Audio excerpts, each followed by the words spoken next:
بسم اللہ الرحمن الرحیم۔ اسلامک انفارمیشن چینل کے سب بہن بھائیوں کو السلام علیکم ورحمۃ اللہ وبرکاتہ۔ 27 رجب کے روزوں کا حکم اور شب معراج کی فضیلت۔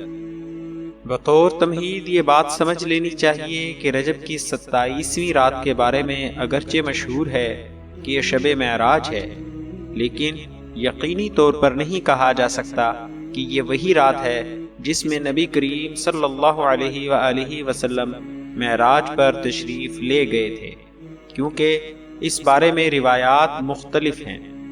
بعض روایتوں سے معلوم ہوتا ہے کہ آپ صلی اللہ علیہ وآلہ وسلم ربیع الاول کے مہینے میں تشریف لے گئے تھے، بعض روایتوں میں رجب، بعض میں ربیع الثانی اور بعض میں رمضان اور بعض میں شوال کا مہینہ بیان کیا گیا ہے۔ اس لیے پورے یقین کے ساتھ نہیں کہا جا سکتا کہ کون سی رات صحیح معنی میں معراج کی رات تھی۔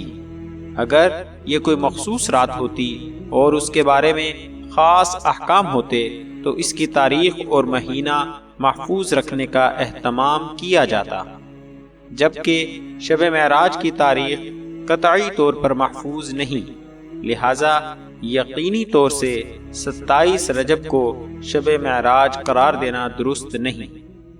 نیز یہ واقعہ معراج ہجرت سے پہلے مکہ مکرمہ میں پیش آیا۔ اس واقعہ کے بعد تقریباً 12 سال تک آپ صلی اللہ علیہ وآلہ وسلم دنیا میں تشریف فرما رہے، لیکن اس دوران یہ کہیں ثابت نہیں کہ آپ صلی اللہ علیہ وآلہ وسلم نے شب معراج کے بارے میں کوئی خاص حکم دیا ہو، یا اس کو منانے کا اہتمام فرمایا ہو، یا اس کے بارے میں یہ فرمایا ہو کہ اس رات میں شب قدر کی طرح جاگنا زیادہ اجر و ثواب کا باعث ہے۔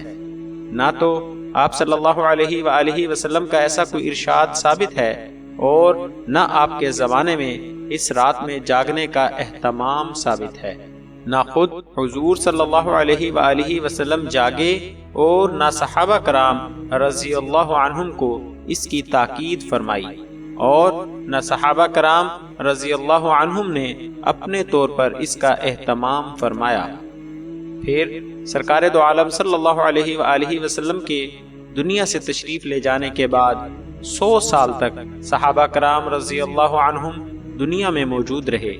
اس پوری صدی میں صحابہ کرام رضی اللہ عنہم نے 27 رجب کو خاص اہتمام کر کے نہیں منایا، لہٰذا جو چیز حضور اقدس صلی اللہ علیہ وآلہ وسلم نے نہیں کی اور جو آپ کے صحابہ کرام نے نہیں کی، جبکہ اس وقت بھی اس کا موقع موجود تھا، اس کو دین کا حصہ قرار دینا یا اس کو سنت قرار دینا یا اس کے ساتھ سنت جیسا معاملہ کرنا، اس سے اجتناب کرنا چاہیے۔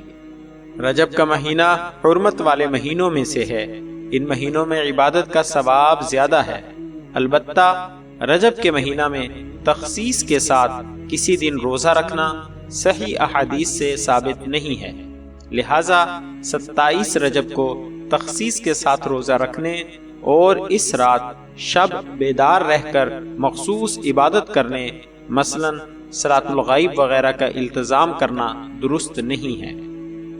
اور اس کی جو فضیلت عوام میں مشہور ہے کہ اس روزہ کا ثواب 1000 روزوں کے برابر ہے، یہ درست نہیں ہے۔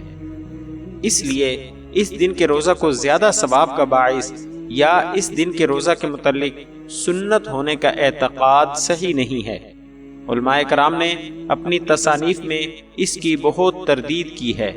حافظ ابن حجر عسقلانی رحمہ اللہ نے اس حوالے سے اس موضوع پر مستقل کتاب لکھی ہے، جس میں انہوں نے رجب سے متعلق پائی جانے والی تمام ضعیف اور موضوع روایات پر محدثانہ کلام کرتے ہوئے سب کو باطل قرار دیا ہے۔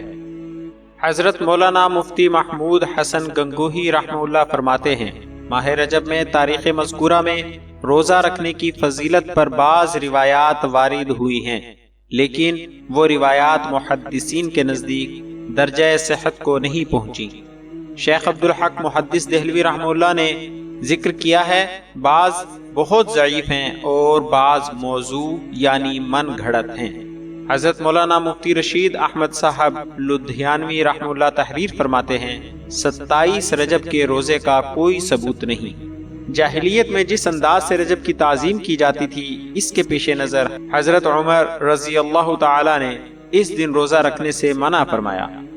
روایت ہے کہ آپ رضی اللہ عنہ رجب کا روزہ رکھنے پر لوگوں کی ہتھیلیوں پر مارتے تھے، یہاں تک وہ اپنا ہاتھ کھانے میں ڈال دیتے تھے، یعنی اپنے سامنے لوگوں سے روزہ افطار کروا دیتے تھے۔ اور آپ رضی اللہ تعالی عنہ نے فرمایا، رجب اور رجب کیا ہے؟ رجب تو ایک مہینہ ہے جس کی جاہلیت میں تعظیم کی جاتی تھی، پھر جب اسلام آیا تو اس کی جاہلیت والی عظمت کو ترک کر دیا گیا۔ ایک روایت میں ہے کہ آپ صلی اللہ علیہ وآلہ وسلم سے رجب کا روزہ رکھنے کے بارے میں پوچھا گیا تو آپ صلی اللہ علیہ وآلہ وسلم نے فرمایا، تم شعبان کا روزہ کیوں نہیں رکھتے؟ خلاصہ یہ کہ رجب کے روزہ کی ممانعت جاہلیت کی تعظیم والے پہلو کے پیش نظر ہے، یا اس روزے کو لازم یا زیادہ فضیلت کا باعث سمجھ کر رکھنے کی وجہ سے ہے۔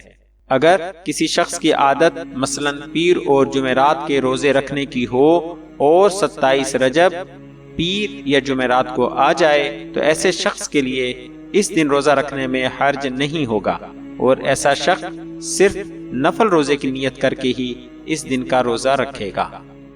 یہ معلومات دارالفتاح جامع علوم اسلامیہ علامہ محمد یوسف بنوری ٹاؤن کی ویب سائٹ سے لے کر آپ کے سامنے پیش کی گئیں۔ آخر میں آپ سے گزارش ہے کہ ہماری حوصلہ افزائی کے لیے ہماری ویڈیوز کو لائک اور شیئر ضرور کریں، اور آنے والی ویڈیو سے باخبر رہنے کے لیے بیل آئیکن پریس کریں۔ شکریہ، جزاک اللہ خیرہ۔